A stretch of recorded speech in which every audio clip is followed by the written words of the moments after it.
I can claim a written link to one of my ancestors reaching back 175 years. In 1838, my great-great-great-grandfather Henry Rogers, along with his wife and her parents, journeyed by horse and wagon from southwestern Ohio to New York City. Henry kept a daily journal of his trip, and my parents surprised me with a transcript of the original as a Christmas gift back in 1990. The first time I read through the journal, I was curious. I found many unfamiliar words and phrases, and it was fun to figure out what Henry meant by things like Fip and Toper. Soon the journal became an obsession, and I tried to learn all I could about Henry, his observations, and everyday life in pre-Civil War America. Over several years, I filled a couple filing cabinet drawers with my research.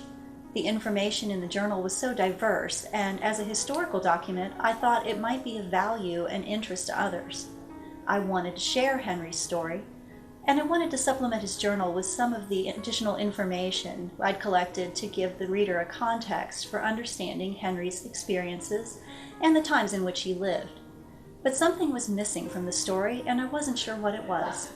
In May 2003, I brought Henry's journal along on our trip to a vintage baseball tournament at the National Road Festival in Addison, Pennsylvania. I'd planned to make some notes and look for sites Henry mentioned along the way, and I thoughtfully toured the toll house along the old section of the National Road in Addison, knowing that it was a tangible link to Henry and his story. In part because of this visit, I realized that I needed to see and explore the places Henry saw in a way that would let me parallel his experience. So on the way home, I said to my husband, "I need to drive the entire route, just like Henry did." And to his credit, he immediately answered, "Of course you do."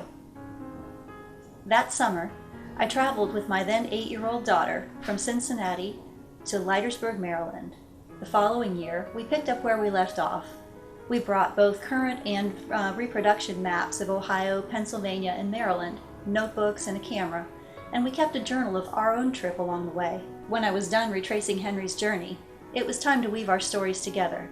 And a mere 20 years after I first laid eyes on Henry's journal, I landed a publishing contract. Fips, Bots, Doggeries, and More was released in May 2012, and let me tell you, it was quite a journey.